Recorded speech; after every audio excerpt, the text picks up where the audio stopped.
3-4 জন মানুষকে এবং উল্টাভাবে লটকিয়ে দিয়ে চামড়া পুরা মানে ছুলে ফেলাইছে।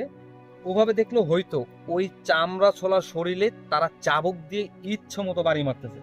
আর যখনই বাড়ি মারতেছে মানুষের আকুতি কিকুতি মিনতি কেমন তো বুঝেন, সেটা তো আর ভাঙায় বলতে হয় না। আসসালামু আলাইকুম গাইস, সবাই কেমন আছেন? আসলে দীর্ঘ অনেকদিন পরে লাইভে আসা। তো আজ যে আমরা বিষয়টা আসলে আলোচনা করতে চাচ্ছি, আজকে আমাদের তিনজনকে দেখতে পাচ্ছেন এখানে। এলো আমাদের শ্রদ্ধেয় বড় ভাই, নাম হলো শাহাদাত ভাই। আর আমার আদরের ছোট ভাই বলা যাবে না, ভাই না, আদরের নাম মিরাজুল। একটু হাই হ্যালো দিয়ে দাও সবাইকে। হাই। এখন আমরা আসলে একটা ওয়েব সিরিজ বানাতে যাচ্ছি, সেটা হচ্ছে আপনার বোবা জিন। তো এই মুহূর্তে কিছুক্ষণ আগে আমরা কিছু শট নিয়েছি, এটা খুব শীঘ্রই দেখতে পাবেন।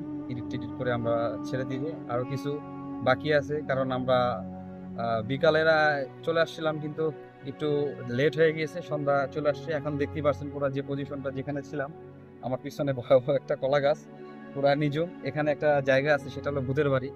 ওটাও কালকে আমি আপনাদেরকে ভিজিট করাবো। তা আমাদের লোকজন আরও আছে, সবাই আসলে আসতে পারেনি, যে যার মতো কাজকাম করে, এই কারণে আসা হয়নি।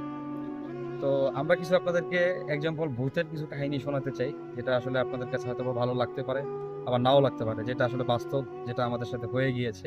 এরকম কিছু আসলে আমি আপনাদেরকে কিছু শেয়ার করতে চাই। কম বেশি সবার কাছেই একটা করে ঘটনা আছে, সব কারটা দিয়ে শুরু করবো বুঝতে পারছি না।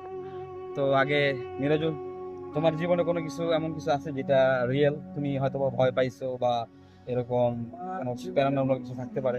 যদি থাকে তাহলে আমাদের ফ্রেন্ড সার্কেলটা তাদের একটু যদি বলতাম। আমার জীবনে মানে কিছু হয় নাই, কিন্তু আমার ভাইয়ার সাথে হয়েছে। এটা মানে পুরো রিয়েলে আমরাও মানে উনার ঠিক করে সবাই বাড়ির সবাই জায়গায় উঠছে। আচ্ছা আচ্ছা। এই বৃহস্পতিবারের দিন ছিল ওই দিন।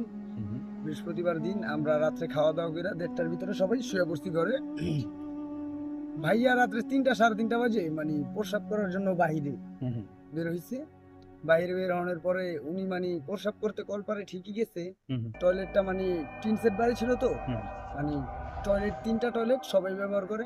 আচ্ছা। উনি মানে মাঝখানের টয়লেটটায় প্রস্রাব করতেছে, হুম। বাইরে দাঁড়াই করতেছে, গেট লাগানো, রাত মানুষ নেই আচ্ছা। এর জন্য। তো প্রস্রাব করার পরে উনি ঘুইরা, মানে উনি যখন ঘুরলো, হুম হুম। ঘুইরা দেখতেছে মানে গোসলখানাটা আলাদা হবে। আচ্ছা। 3টা টয়লেট এক সিরিয়ালে, করোটা মাঝখানে, গোসলখানাটা এইদিকে। ওই গোসল আমার দেখেন পশম দাঁড়িয়ে গেছে। হ্যাঁ, দেখতে পাচ্ছি। ঠিক আছে, উনি মানে ঘুইরা দাঁড়ানোর পরেই দেখতেছে সাদা কাপড়, অনেক লম্বা, নখগুলো অনেক বড় বড় বড়। রিয়েল কিন্তু আমার একদম পছন্দ। হ্যাঁ, রাইট। মানে দেখা উনি মানে